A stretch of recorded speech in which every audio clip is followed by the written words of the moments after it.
Yeah, Santa's jacked.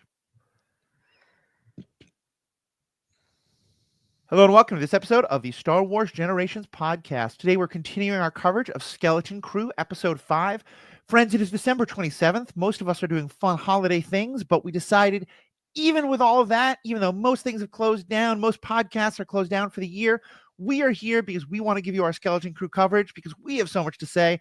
We just watched episode 5 and we're here to talk about it. It is myself, fast talking Matthew, who can't seem to stop. I don't know why I've decided to talk fast, but I'm just going to keep talking fast. It has nothing to do with the fact that I've had a hell of a lot of sugar over the holiday, so that's been pretty great. But I'm also here with Alex and Aaron, one of whom is going to cut me off at some point soon, I hope, and I'm going to keep talking. That's on you, Alex. I want to hear about your thoughts on this episode. Me? Yeah, you. I thought so. I watched the episode a couple of days late, but then when I watched it, I was like, "Wow, this might be one of my favorite episodes of television I've ever seen." It really to steal Aaron's description of it, because I thought it was really perfect when we texted about it.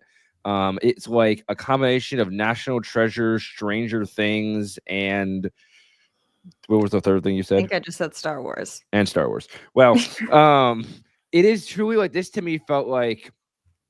It really felt. I mean, I've said it a million times, but it really felt like the Goonies in the Star Wars setting. It had everything from like, it gave us little like important nuggets to some of the mystery. We got to see an actual like treasure hole. You got to see some of the weird, like, it's so silly, but like the banking clan being present made me geek out. Like just like a little like nerdy, like little references to things to the larger world, which I was like, okay, put me back in the Star Wars universe for a second.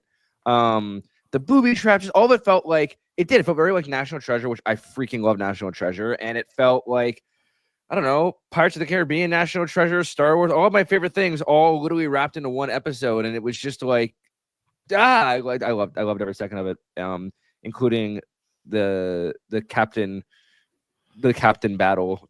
I challenge you for captain, and then Lil Wim tries to use a lightsaber and almost cuts his leg off. And now funny, adventurous, exciting, connected to the larger world, and everything I could have wanted in an episode. What about yourself, Aaron? Oh, I loved it. It was fun. We watched it on Christmas Day because we did our family stuff on the Christmas Eve. So my sister, I think she was like showering or something. So we were like, we're going to do this. No, she's napping before she gets up because she doesn't really give a shit about Star Wars usually. But my parents and I have been watching it. So we started watching it and then she immediately woke up and was like, what the hell is this? We said Star Wars. She went, ugh. But then she enjoyed it. And when Wim did the lightsaber thing, she was like, I fucking knew that was going to happen. I knew he was going to do that shit. I was like, yeah, he's a dumbass. I also suspected that would happen. Yes, exactly. So, yeah, it was just fun to watch it with the whole family. It was just like a fun little adventure. It really did feel like National Treasure, or like even, I mean, Indiana Jones, something like that. It's just been so.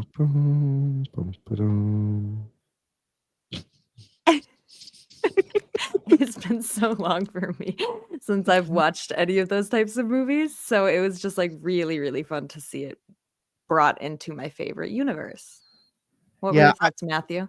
I totally hear you. So my sister was with us along with her husband and their new baby. And she is not a Star Wars fan, and I was not able to convince her as you were. So you have a leg up on me. No pun intended there.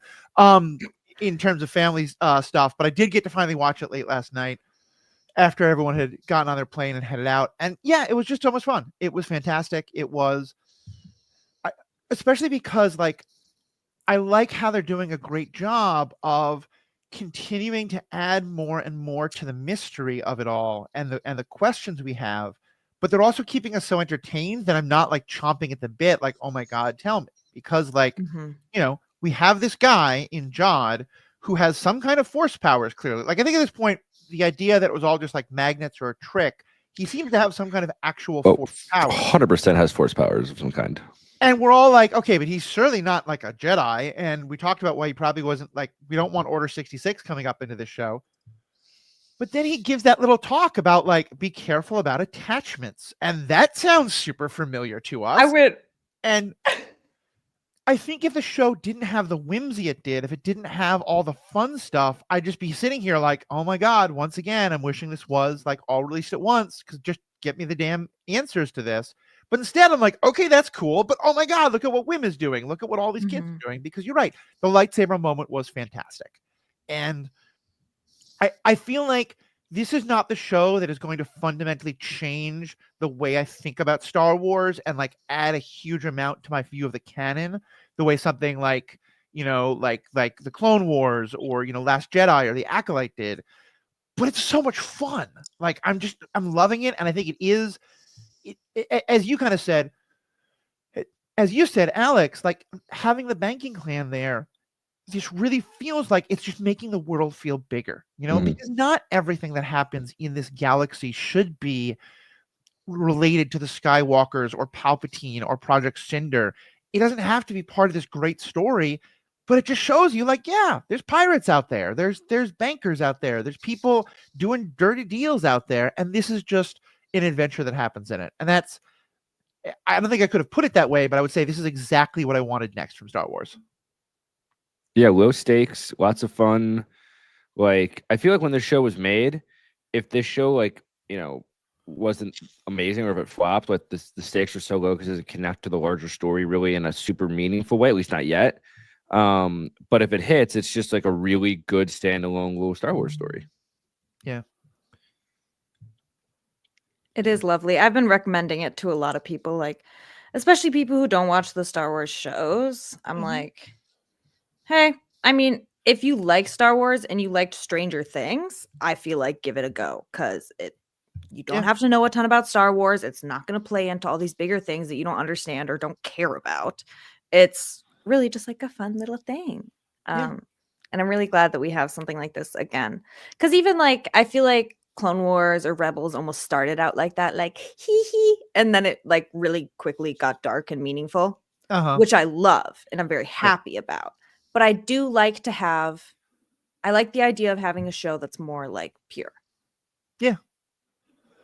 I think that's really true. And it's like you mentioned Stranger Things, and I think Stranger Things is fantastic. People should check it out. I'd also say that Stranger Things is itself an homage to the kind of shows from the 80s that I think this is also kind of referencing a lot, like Goonies, Adventures in Babysitting is another fun one, where it's funny how we talked about the low stakes of Stand By Me is another great one. We talked about the kind of low stakes of this. Part of what I loved about those things is that for the characters in a lot of those shows, one of the things it's about is about kids discovering actual real stakes for the first time. Like, like that it's a lot about kids thinking they're just having a fun adventure. And then all of a sudden they're literally facing death. All of a sudden they're literally facing something horrible. And in a lot of ways, they're about that kind of coming of age of realizing like, mom and dad can't fix everything, like all that kind of stuff. And so I think it's kind of a brilliant thing that on the one hand, like we're talking about how this is low stakes. A character literally had decided, like a 10-year-old girl had decided if she wanted to fight to the death for something. Like for her, for Wim, for the kids, this is the highest stakes in the world. But it's in the kind of larger frame of the universe that's very low stakes. And I just think it's such a great balance. And I'm just an absolute hoe for a treasure-related mystery. Yeah. I mean, yeah, poor children being threatened by this scary man. That was real bad.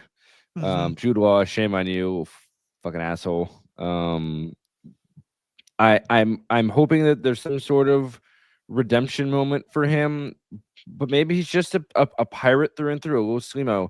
I also am mad. I want to see the hologram of the old pirate. Right? I want to know what he looked like. I just kept picturing his face like Davy Jones. Yeah, exactly. It's interesting kind of the turn that Jod took in this episode. I don't know. It's like part of me doesn't buy it. Like I buy it, but I don't. I do. I don't know. Basically, okay, here's how it went. I watched it and I went, holy shit, Jod's a fucking asshole. And then my sister went, wait, do you think he picked up the lightsaber to help him like fight off the pirates so he could go find the kids? I was like, oh shit. Because here's the thing. Threatening Fern, fucked up. You really did not have to do all that with the fucking knife, really didn't have to do all that. But my sister pointed out, she was like, well, if he tells the droid to put them on the ship because they're prisoners that keeps the children safe. And the children aren't going to listen to Jod to keep themselves safe. Just a harebrained. You also thought. could have picked Yeah, up the lightsaber to like kill the pirates for his own gain. I mean, yeah, that's very possible. No, But I hope he uses it and does crazy stuff. I think you're kind of onto something, Aaron, there. And I think that may be like, I think it's entirely possible that he's just a scumbag and he's just out for himself. And I think that's a totally fair way for this to go. But I did think, and kind of related to what I was just saying about it, part of why I was thinking about that is that it felt like maybe he is trying to be like, look, I have to be the captain to both get what we want. And yeah, I'm going to get rich out of it. And that's awesome. But like also to keep these kids safe to some extent.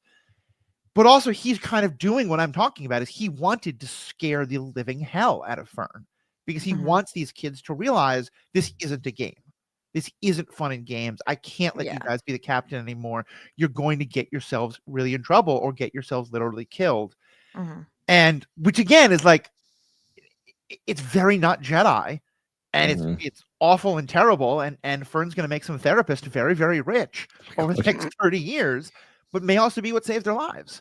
And I love that we don't know, and I'm okay if it goes either way. Yeah, I think something that like helps with an episode like that is you have, the kind of plot twist. Oh shit! But the episode concludes so quickly that you don't see any of the characters sitting with the emotional impact of what just happened, which leaves the option of the impact being not what we expect it to be. Yeah, which I kind of like. I think it's very true. I always like when something like that's done instead of like, here's the cliffhanger and now they're enemies forever, obviously, kind of a thing. And then it's like, oh, now we wait for the next movie. I'm talking about trilogies now. But yeah, waiting a week versus waiting 2 years or 3 years or 4 years, depending on how things go, or 15 years, 18 years, if you're a fan of particular books, looking at you, George R.R. Martin. It's definitely true. Let me switch gears, though, for a second, because we're talking about lightsabers, and I want to talk about women in the lightsaber. But let me just first ask this. Aaron, for you, how essential was it to get Ahsoka's lightsabers as part of your cosplay? Oh, I was so ashamed. The one con I went to, and I didn't have her correct hilts. Like, that was paramount for me. Like, I need to have her hilts. Yeah. And how does it make you feel? Like, I've seen, like, so many awesome pictures of you, like, not just, like, wearing them, but holding them and doing stuff with them. I mean, like, it's sick as fuck. I don't know. I like my lightsabers because they're a very durable brand, so they have a lot of weight. It makes them feel more real than like a Disney saber. It's also comfortable in the hand, unlike Disney sabers. For me, I have small hands. They're way too big. Yeah. So I like the ones that I have because they almost like feel real. Obviously, they're fragile. That being said, I've dropped them a ton and they don't like break easy. Yeah. But I'm not trying to like smash it against a tree and waste $1,500, Right. So yeah, basically it feels really sick to hold a lightsaber. Yeah. I bring all this up. I could use them. I bring all this up because if anyone's got some holiday money burning a hole in their pocket, or they just said, screw it, I gave gifts to everybody else, I want a gift for myself. Or if you're celebrating Christmas on January 6th, or you just need to get someone a late gift or anything like that. January 7th. Crazy thing to say. I understand the Orthodox Christmas. I'm just bad at math. No, you're fine. No, yeah, Aaron, I celebrate Christmas on January 7th. No, yeah, I know that. It's just the mistake is very funny. Oh, yeah, no, keep going. Exactly. Sorry. The point being, this show is now sponsored by Level Up Lightsabers. If you've heard of Neighborhood Master Alan, he does a lot of great TikTok content. He did an episode with us that is still in like sound processing hell, but we're gonna have him back. We'll have it up eventually. But you've seen me talking to him on TikTok and Twitter quite a lot. Level Up Lightsabers makes incredible sabers. To be clear, it's not the ones that Aaron made because we got the sponsorship deal pretty recently. I knew about them for a while. Aaron decided to go with a lesser inferior brand. I'm just kidding. Other brands are great too. But my point is, Level Up Sabers has great deals right now. They have the Ahsoka hilts. They have Anakin's hilt. They have any, like, he loves, like, if a hilt appears for 5 seconds on screen, he's probably made it. And if you're not the one from Skeleton Crew now. Exactly. And if you're not just a Star Wars person, like all kinds of awesome swords made into lightsabers, you can get a great deal on them if you go to the link in our show notes for Level Up Lightsabers. You get to help out the podcast. You get to get yourself or someone else a great lightsaber. Totally worth checking out. So just wanted to throw that out there. A little bit of trying to pay the bills around here while also having a fun conversation. Meanwhile, though, how did y'all feel about Wim turning on that lightsaber? Oh, wait, first, Aaron had a question. This is kind of unrelated, but while you were doing that pitch, I just watched a chipmunk chase a squirrel, and then the squirrel chased it back. They were playing, and then the squirrel got the acorn, so maybe actually they were fighting. We were such an Anyways, ADHD let's get back to podcasting crew. We are really an ADHD podcast. I'm just impressed, though, because I would have no idea how to tell what's a squirrel and what's a chipmunk. I think it has something to do with their What? tails. Chipmunks are like squirrels are like 3 times the size of a chipmunk. I grew up in Chipmunk's New York small. City. Why do you think I would know this? And Because they chipmunks have, are like this big. Squirrels are like this big. Was Well, either one New of York them City like just has rats, so Fair. Anyway, so Wim and the lightsaber. What do we think? I was fully expecting that to happen. Okay, so like when he first picked it up, I was like, this boy's gonna like hurt himself or do something stupid. But then the music got like really intense. I was like, okay, wait, maybe he'll figure it out and it'll be kind of epic for a second. And then I whatever Jude Law is going by now, whatever new name he has, he's called like 3 names in the show so far. Mhm. Is just gonna like use the force to rip it out of his hand or something silly. Like I expected something silly to happen, but I was like, man, is Wim gonna actually have like a moment here where he looks bad at? No. But it was still cool to see like the lightsaber ignited even for just a second, like, and it made me like ponder and wonder, like, how did this pirate come across a lightsaber? Did he kill a Jedi? Did he plunder a Jedi ship? What did he was this a plunder from one of the youngling excursions to Ilum from ancient times? Who knows? But it was very fun to see, and I'm very curious to see if Jude Law is adept with said lightsaber, because that might give us a little more credence into or information on what his past is. I hope that he's like low-key shitty at it, but like good at it. I'm thinking specifically about the episodes in Rebels where they're trying to teach Sabine how to use the dark saber and how a lightsaber like needs to be connected with and whatnot. So I want him to be like have a lot of trouble with it, but like kind of pick it up quickly. Yeah, because he already seems to be pretty in touch with the Force, at least, to use it for his own gain. So yeah, that's kind of what I want to see, is him like struggling, but then like kind of getting it and slaying. Yeah. Literally. Yeah, I kind of thought that Wim was gonna I was a little like, okay, this is when we learned that Wim is force sensitive as well, and it turns. Oh, I was talking about Job. No, I know. Okay. I'm just saying, like, for me, when Wim turned that lightsaber on, I felt almost a sense of relief as well as funny, because I thought it was gonna be like all about like Wim is force sensitive now and Job's gonna teach him. But no, having it be like, nope, this is just Wim thought this was a toy. It's not a toy. He totally has no idea what he's doing.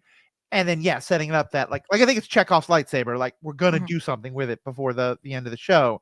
And I think you're right. It'll probably be with Jod, like showing like, yeah, because I don't want him to be an Order 66, like Lost Padawan. I don't think the numbers add up, and I just don't want that. But yeah, the idea that he's just been a force sensitive person bouncing around and has no idea what a lightsaber is, but because of the force sensitivity, he's able to figure it out pretty quick. I do think it would be pretty awesome. Yeah.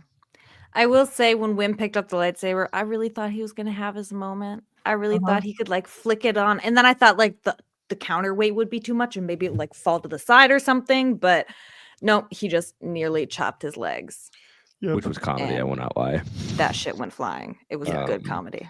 Yeah, it was well done. He didn't hold on to it or like pick it back up to like threaten another second. He just immediately just dropped it. I was like, boy, he ran. He ran to hide. He ran, and I was like, boy, like, yep.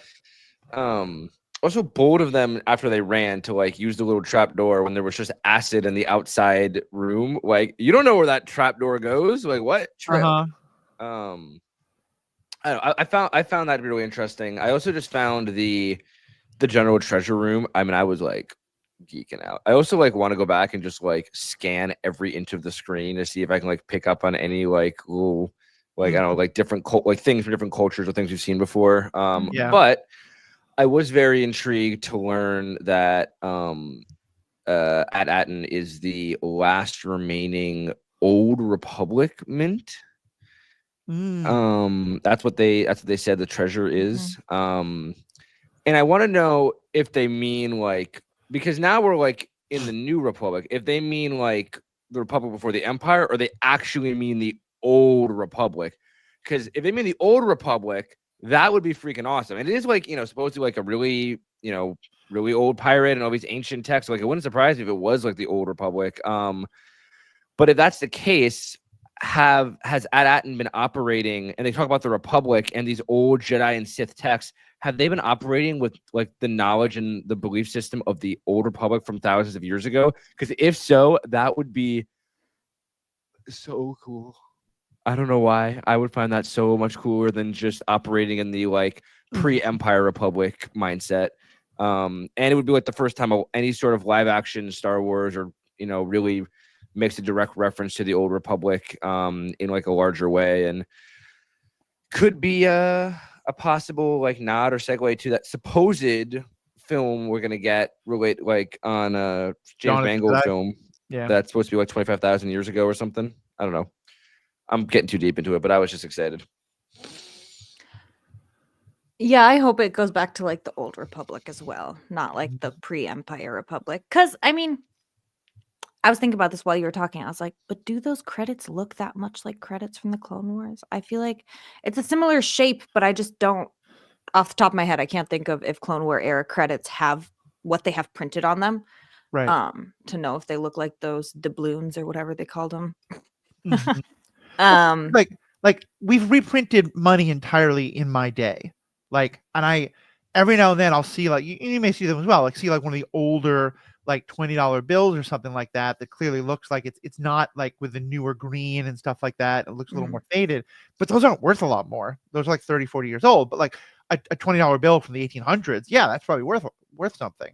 So yeah, and not that the economics exactly applies, but I do think it's about something older. And mhm. like I kind of went down a pirate rabbit hole for a while because they were talking about how there's this like the code of the pirates and stuff like that. I was trying to think back to Hondo and all that, and I do think if you have this much pirates and Hondo never appears, I'm going to burn something down.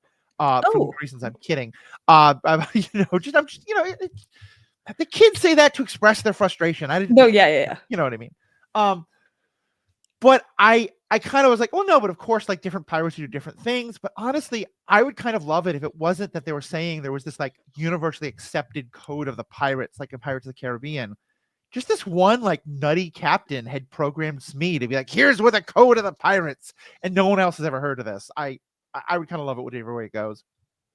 That would also like that'd be funny as hell. Also, I want to just real quick. I did a little search here, and the pirate in Port Bogo, when he inspects Willem's credits, refer to them as Old Republic currency. And when Kim gives her little speech, she referred to the Hidden Nine as jewels of the Old Republic as well. They keep saying Old Republic. And it would be surprising to me if they keep saying Old Republic and it did not refer to the actual Old Republic, which again has me geeking a little bit.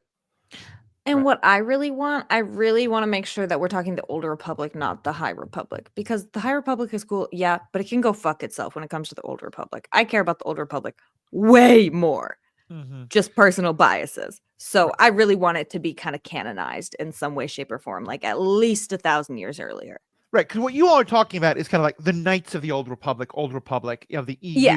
Right, like the actual like thousands of years ago Old Republic. Right.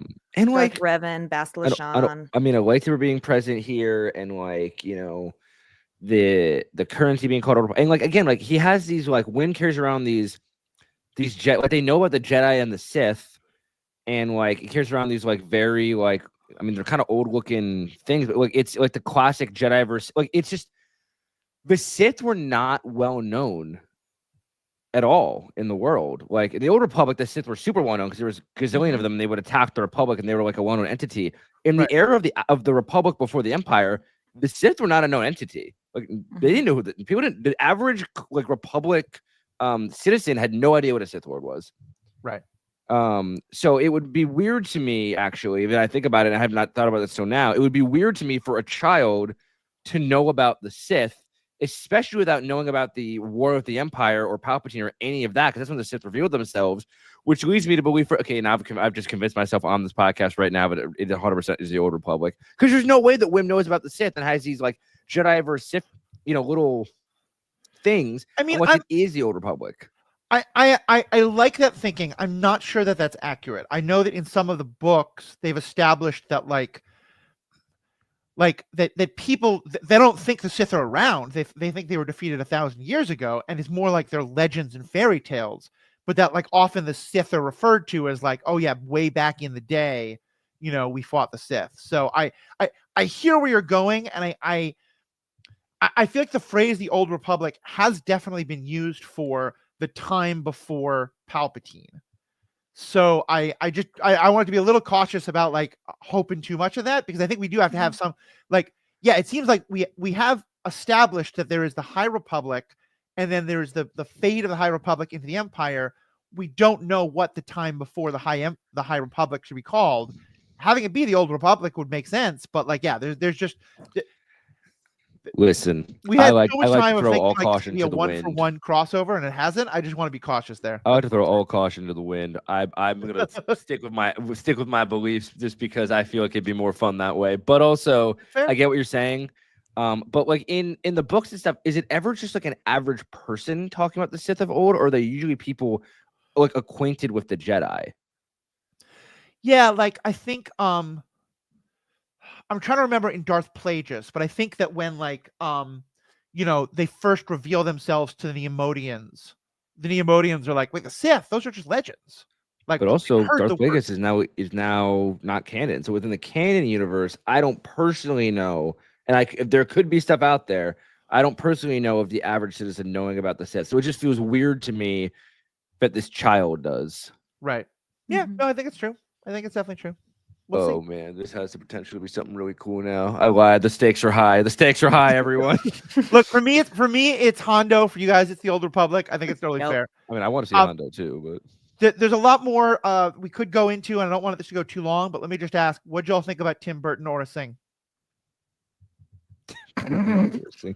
You mean the voice actress for the lead role in Brave, the Disney Pixar film? No She plays way. Merida in Brave.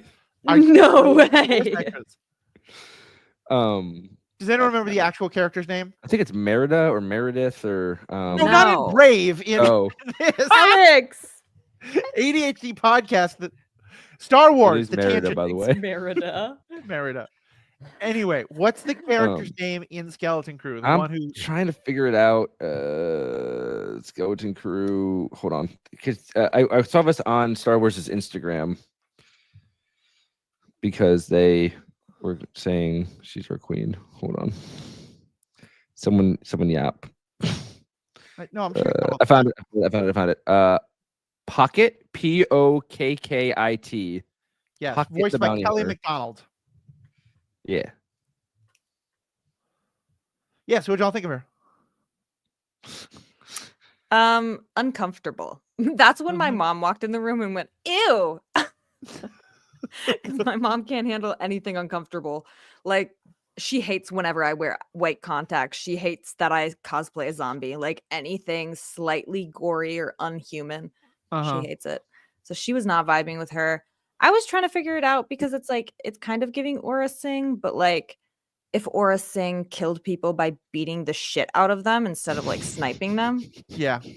like if she tore them apart, like fucking ripped their hair out, Punk rock or sing. punk rock Aura Singh. Yeah, that can Low fit. key. That can fit. Yeah. But I don't know. I don't agree. know what I think about her. She's suspicious. I'm just confused as to how Jod, like Homeboy, seems to be getting around. Like he has been swindling so many different entities. It seems like very Han Solo of him. Yeah. To just like everyone has a different name. Everyone seems to be mad at him and not trust him. Everywhere Mhm. they go, they're like, kids don't trust him. He's like, come on, man. He's like, no, guys. So it it's was just okay, you funny, can I think, trust to me." see that she's another one that just doesn't trust him. But she was kind of like, she's giving me kind of creepy vibes. Mm-hmm. Mm-hmm. Yeah, she like, whereas Kim doesn't trust him and had good intentions, Pocket doesn't trust him and has very, very bad intentions. Yeah. Yeah. Yeah. Do we know that she survived? She wasn't with the group that got acided, right? No. I don't not- think so. We don't know for. I mean, it's all implied off she just- screen. I thought it was implied that she just kind of delivered the info, and then the pirates did their own thing. Right. But she also said, like, I wouldn't dream of telling anyone else about this. And that made me feel like she was, like, trying to, like, just get more money from whoever she could on this bounty. Yeah. So she may have been a snitch, but she did not have, like, honorable purposes like our boy Yeah. Long Snoot. Yeah. Yeah, exactly. Exactly. Which, if you're wondering what we're talking about with Long Snoot, that was something we discussed in the members-only content last week, which Long Snoot, it's a story from a certain point of view, a great set of, like, short stories about A New Hope. We're going to do those for every major Star Wars property, and it's member only content, which you can get if you become a member. $5 a month. How much is it a year, Alex? $55 a year. $55 a year, $5 a month. What else do you get, Aaron, besides bonus content at the end of episodes? Extra book club monthly episodes. You get extra book club, mostly monthly episodes. It's been December. We've been a little crazed, but we'll be starting that back up in January. You get ad-free content. Most of all, though, you get to make the creation of making us smile. And if you haven't seen Alex Corman smile, it's truly a wonderful thing. You get to know that you've made that happen by becoming a member, helping us keep the lights on, helping us keep things going into the new year. Today, we're going to do some bonus content, wrapping up 2024, our favorite things of the year, and our best hopes for 2025. It's only $5 a month, $55 a year. All the information is in the show notes or on the website, theethicalpanda.com. So, back to that. Yeah, any other last thoughts on Tim Burton? I just want to discuss the Mud World for a second. It was just very silly to me, but in a good way, that, like, this ancient pirate stronghold was now just buried behind a freaking spa that, like, corporations were going to for their, like, corporate retreat. It's literally like a corporate retreat was going down for the banking clan, and these children are trying to find this, like, ancient pirate stronghold. And, like, some of the characters, like, involved, I mean, like, that weird giant, like, Cthulhu looking guy who, like, was just chilling and then, like, broke the door of it. Like, what was his deal? He was fun. I liked him. No, he was such a chill dude. He was such a chill dude. We got a hut. We got a hut in this story. We did get a hut. It was going to eat the attendant. Yeah. I think it did eat the attendant. He was like, not again, sir. Please, not again. Not again. Yeah, so I don't know, like yeah, there's something that happens with the hut to justice system, because clearly the guy's been through it before, so I don't really know what that was about. And that was not a droid; that was a living, like, being. Oh yeah, that was really fun, and, like, it was funny too when, like, Josh trying to impersonate, like, the professor, and then the security guard goes, Professor whatever his name, Professor so and so, yes, from Scipio. Run. He doesn't even try. It's like run. Maybe that's why everyone hates him. He's bad at bullshitting. Just to throw in some names here, Lanupa is the name of the planet. And the being, who, as you said, is kind of Cthulhu-like, clearly the writers had that same thought. It's Catholops. Yeah, I thought that because the name sounded like Cthulhu to me when they said it, and I couldn't remember it, but I was like, it looks like Cthulhu. Yeah. I just thought that, like, they had some very fun characters that were, like, you know, just to help move the story along. Also, I realized I was incorrect about something. I knew that Steve Urkel, Jameel White, the actor who played Steve Urkel in Family Matters long, long ago. He's the pirate, right? You said he was the dad. He's the pirate, right? Yeah, he's the pirate. For some reason, I thought he was the dad, but no, he was the pirate. The Gunter. cyborg eye, yeah. Yeah, exactly. So. I want to make sure my homeboy Cthulhu, whatever how do you say it? Catholops. What? Yeah, sure. I want to make sure he's okay, because those pirates came in right after them, and there's only one way in. So I hope they didn't shoot my boy. I mean, he's really big. Like, he's probably fine. Yeah, I mean, homeboy probably could have beaten those pirates up. I'm a little confused why he did not. He's just a chill dude. Yeah, it's just a chill guy. But yeah, I just really enjoyed, like, the design and the idea that, like, it's just, you know, buried treasure could be hiding anywhere. That's what the exciting part of, like, buried treasures for me, and, like, that's why I like National Treasure so much, is, like, the world's greatest treasure just under a church in Boston, or, like, under Mount Rushmore. Sorry, spoilers if you haven't seen the movie that came out 20 years ago. Oh my God. Or, like, you know, I don't know, like, if you, like, buried treasure for pirates just being in islands that are just off the coast. It's just cool to me that, like, this great little treasure hoard is just under this freaking spa. Yeah, like So- one of my favorite scenes of Indiana Jones is in the third movie, Last Crusade, where they're finding like the clues in the Italian library. You know, Yep. And he has to break yep, things that are just like written on the floor. he thinks the stamp is the loud noise. So silly. It's great. I thought it was really funny to see just 33 going through every emotion during this trip. Mhm. Of he's like, oh, it's probably some bloodthirsty pirates. Jad's like, pretty sure that's a pleasure yacht. And then he's like, where are the death pits, the fighting rings? He's so upset. He's so upset. I'd be What upset have they too. done to my boy? And That's exactly what it was giving. the kids being the elders, and he like makes up this language. And I don't know if you guys watch the subtitles. I do, and it just said John speaks gibberish, and it was just That's perfect. actually incredible. And last we did get a little scene at the front with the parents, so it's kind of fun seeing that like that's going on, and that they're now pushing to like break the rules and violate the barrier to You get to see that Wendell is just about as effective as Wim. yeah. Yeah, that was tough to watch. Like, That's okay. bro. He's like, doing "Show his me best, your hand." guys. He's So doing his best. Sir, show me your other hand. Sir, Poor show me droid. both of your hands at the same time. That poor droid.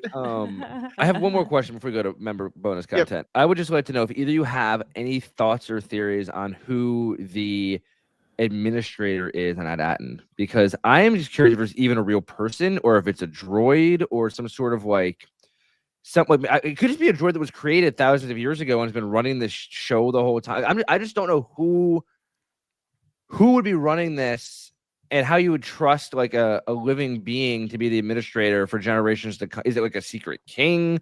Is it a So I I'm don't going know. to tell a Christmas story. Oh. Many, many, many years ago, when I was about 10, my parents like wrapped some of the presents and put them under the tree a couple of days early. And I got it in my head to start trying to like shake the boxes and feel them and like feel and try and guess exactly what they were. And there was one thing that I really, really wanted that was pretty expensive that I didn't think my parents were going to get me for Christmas, but I convinced myself that one of the presents was that, and it wasn't, and I was really disappointed. And because of that, when there's something that I really want and I start seeing clues that I might get it, I have learned to be very, very careful. Now I want to know even more, Matthew, what what your thoughts are. What do you want? Oh, is it not really obvious? Aaron, can you guess it? Am I stupid? The administrator should be Hondo Anaka. Like that seems exactly what this is. That And would be Hondo is Comedy. like playing the long con to try and get the treasure that's on that planet somewhere. That would be wild. I don't think it's going to happen. I don't think that's what the box under the tree is. But I've seen a couple of TikToks that do a lot of like, look, this clue and that clue and that clue, and I've stopped watching them. I stopped watching them. So my point is, I don't want to answer your question because my Okay. answer would be Hondo Anaka, which doesn't actually make any sense, and I don't want to get excited for it. So I'm just going to leave that box under the tree. No, But because Aaron, if you want to shake the box, go ahead. what's funny is my answer was going to be, I was going to say, this makes no sense and I can't back it up, but I feel like it's the pirate. Whatever his name is. Rock, Oh. Shock, whatever that guy. He Like, what if he found it? He killed the rest of his crew and he was like, shit, now this is my place. Let's go. Damn, that actually He's kind kinda, of like, balled out. That's why you can't Or- see his face in the hologram. Or there's something that I had also thought of a while ago. I don't know if I ever brought this up, but I almost wonder, like, what if he's from At-Aten? Who, the pirate king? Yeah. Yeah. And that's why, like, he had them destroy the coordinates. And that's why he was like, if anyone comes looking for the treasure, pull them apart. Because he didn't say if anyone's trying to get home or if anyone's like, specifically, it was like, if people are getting greedy, but also he's a pirate.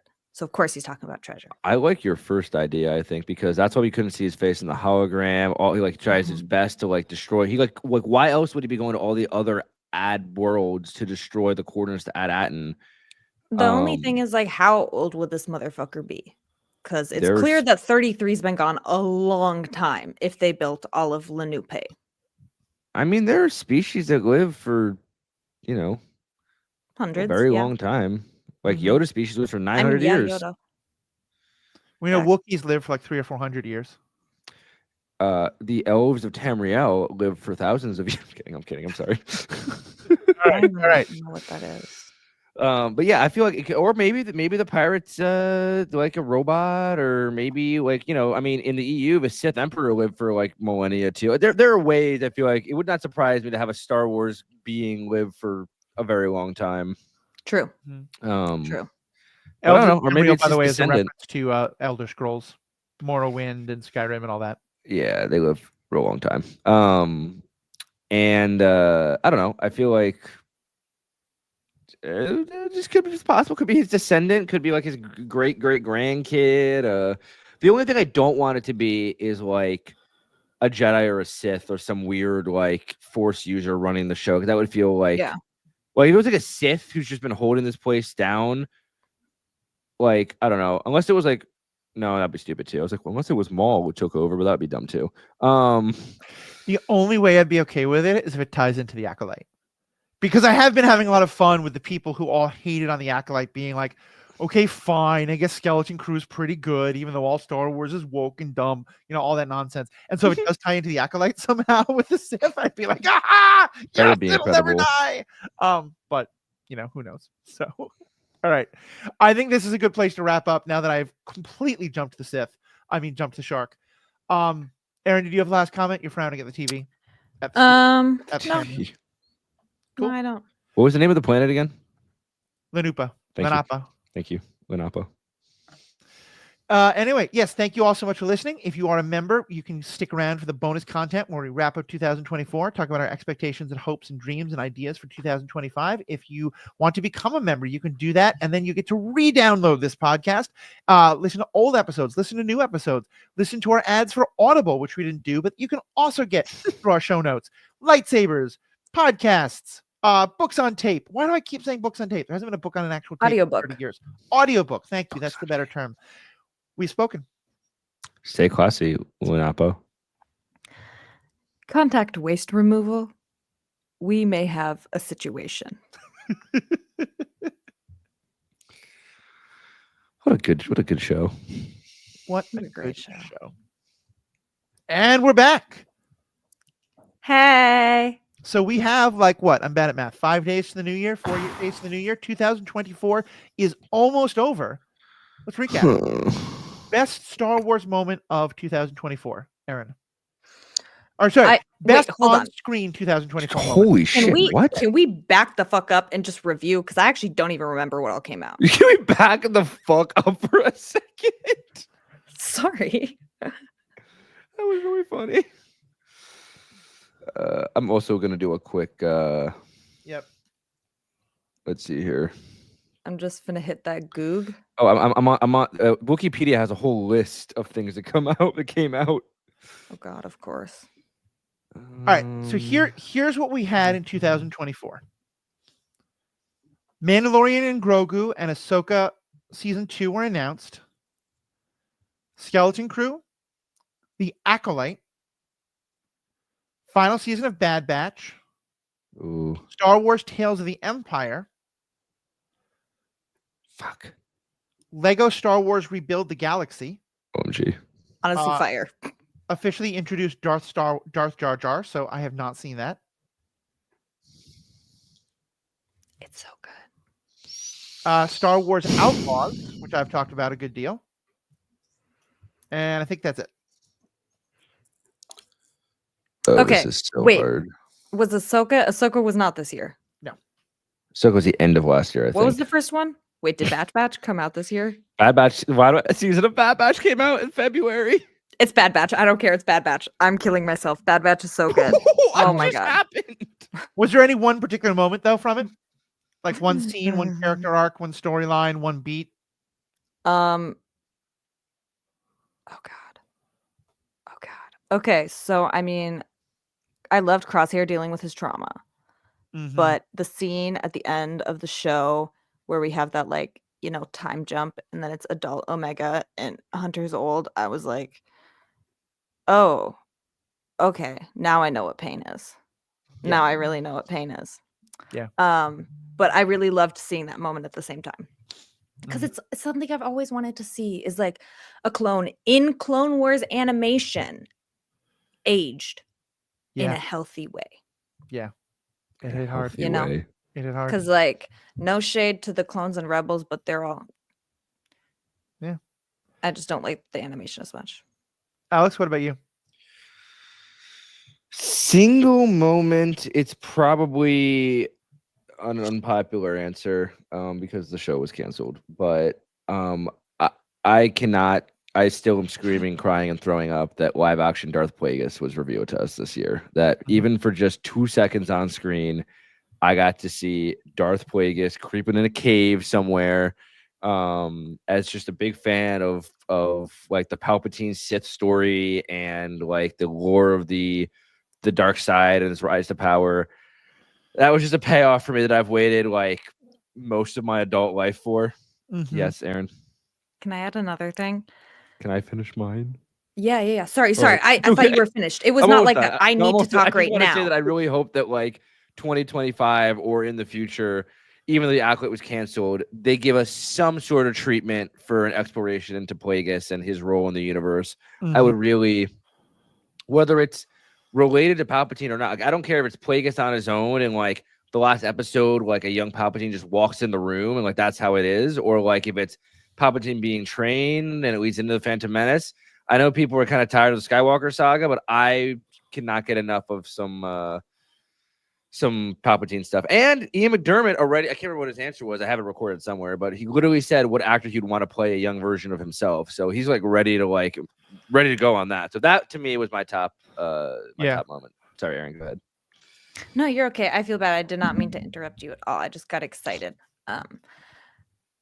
I really loved just the entire episode of Acolyte with the carnage and the 3-hole punch. And The 3-hole punch. Oh my like God. that was, I mean, all things put aside, that was a incredible emotional and mental experience in one Yeah. episode.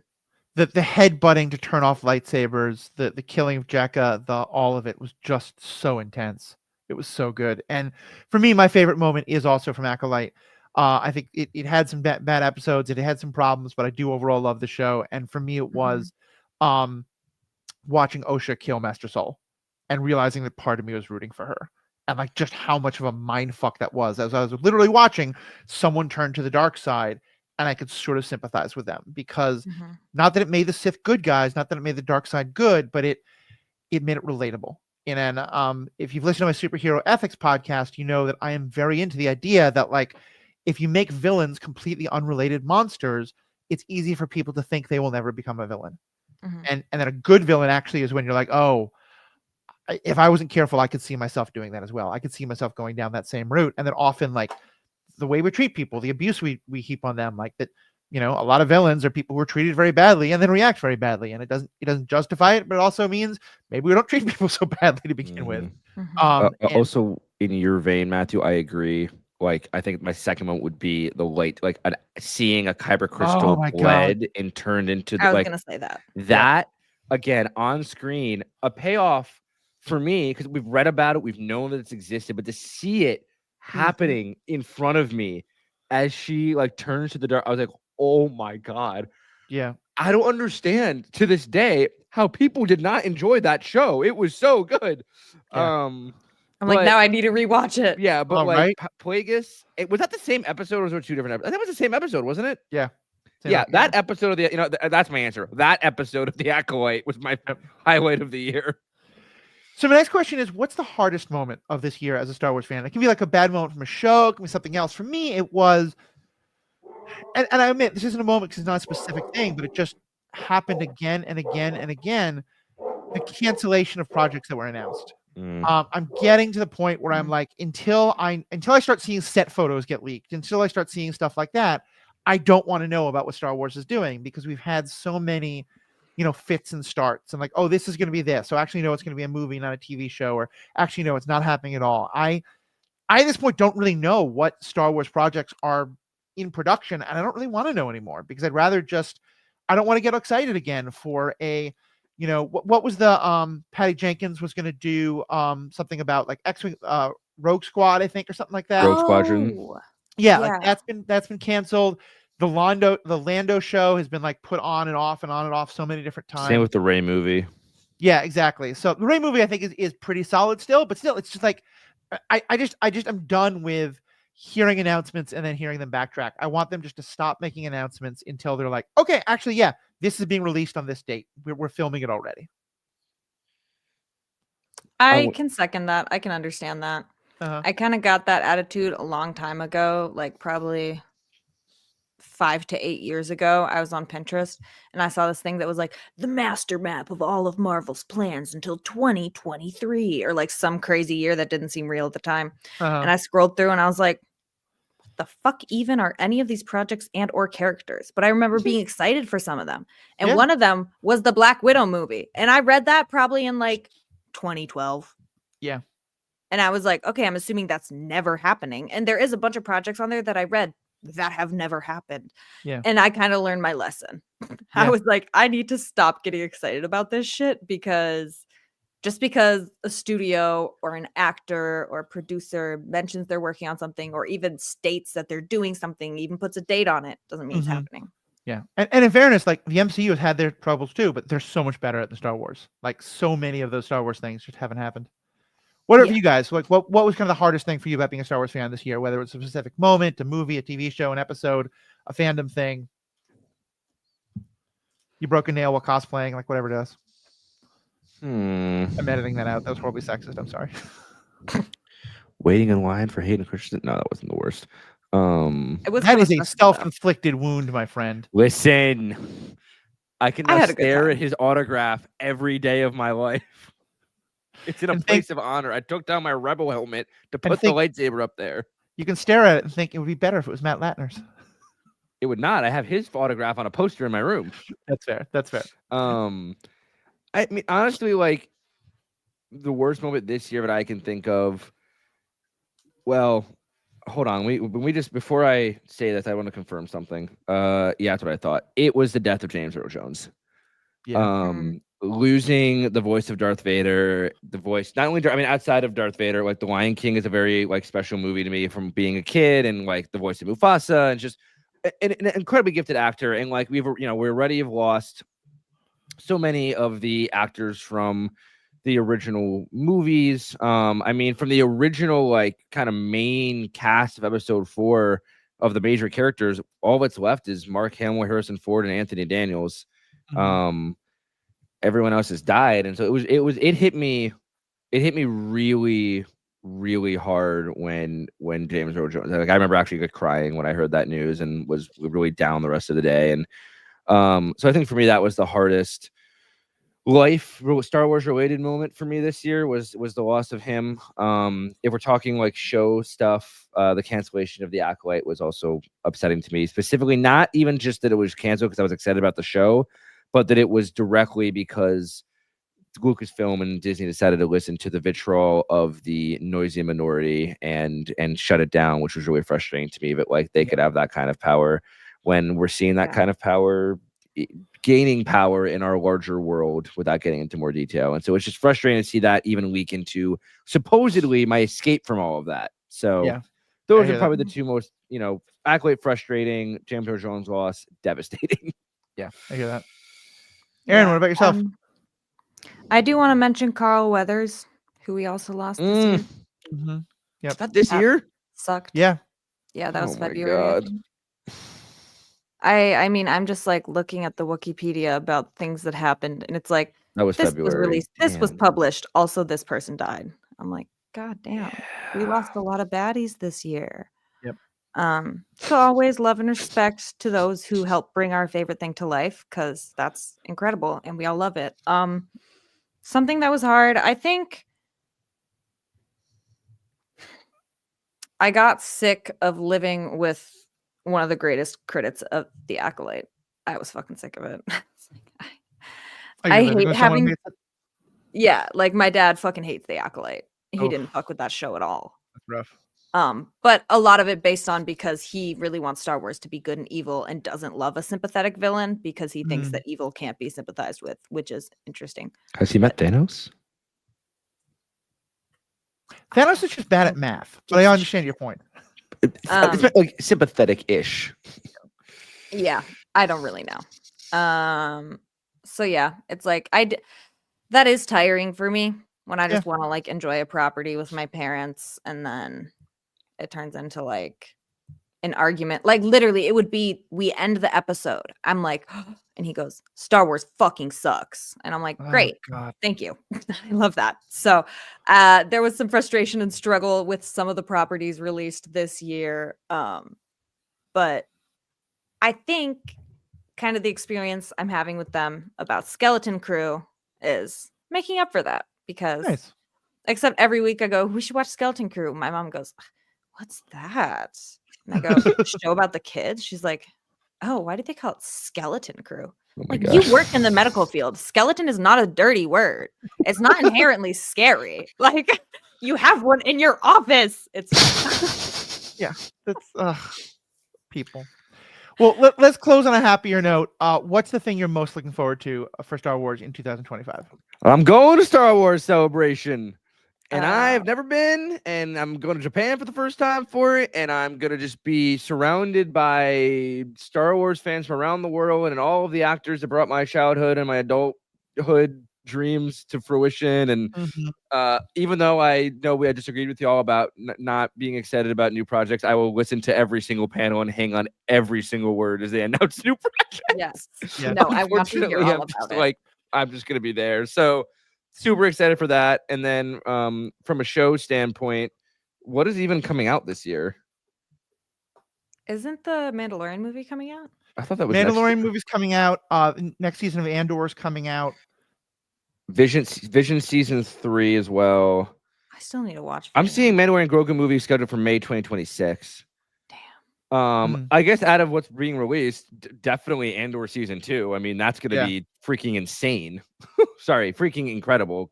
That's gonna be like one of the best. I think that might be one of the best like Star Wars Properties. seasons of anything that have come out, and all of Disney owning the property. So I'm very excited for it. Mm-hmm. Yeah, so Andor coming season out in 2025 will be Andor season 2, Vision season 3, the finale of Skeleton Crew, Lego Star Wars mid-scale Acclimator, a new Starship Collection set. Okay. Mm. And I think one thing I'll say that I haven't mentioned, because I'm really bad about keeping track of the dates of it, but I have been really loving the High Republic consistently, and I believe we're supposed to get the wrap up of the High Republic in 2026. And they've done such an interesting job of teasing all these ways in which it is kind of setting up how did the Jedi become what they were by the time of Anakin, such that they were unable to see Palpatine and unable to help Anakin and all this kind of stuff. And I think this is when we'll finally get all of the all the foreshadowing is going to fall into place. And so that's for me what I'm probably most excited about. Although also Andor season 2 is, we're going to be nuts about. I want to take a second to apologize for telling the High Republic to go fuck itself. I do really enjoy that time period. I really enjoy those stories. So now I think I'm To going to go download the apologize. I audiobook. think you put it clearly in terms of like the Old Republic is your favorite era, but High Republic is still, it's No, it's really cool. Like, I really enjoy it. Like, whenever I'm reading the books, I'm all the fuck in. But yeah, I got too heated about the Old Republic. I still do care a little bit more about that time period. I don't know why. the Old Republic is the one that got away. We've heard the song. You know how Yes, you feel. yes, that's exactly it, actually. All right. And on that note, I think we will wrap things up. Friends, thank you all so much for listening. You guys have been a huge part of what has made 2024 great. I don't have to deal with it directly in my family, but I certainly deal with the haters a lot online. There's a lot of hate mail emails that I kind of protect you guys from, but that I get, which isn't fun. And the fans of the show have been a big part of helping remind me like all the things that are still great in the Star Wars fandom. So thank you all so much. I have a big announcement that I was going to make this episode, but I will make at the beginning of next year in our episodes about my own life going forward. But for everybody else, thank you all so much. We have had things to say. Stay classy, Darth Plagueis. Scipio. Skippy, stay classy, Scipio. Droid, please. Droid, please. I figured it's the end of the year. I'm just going to grab one of my faves.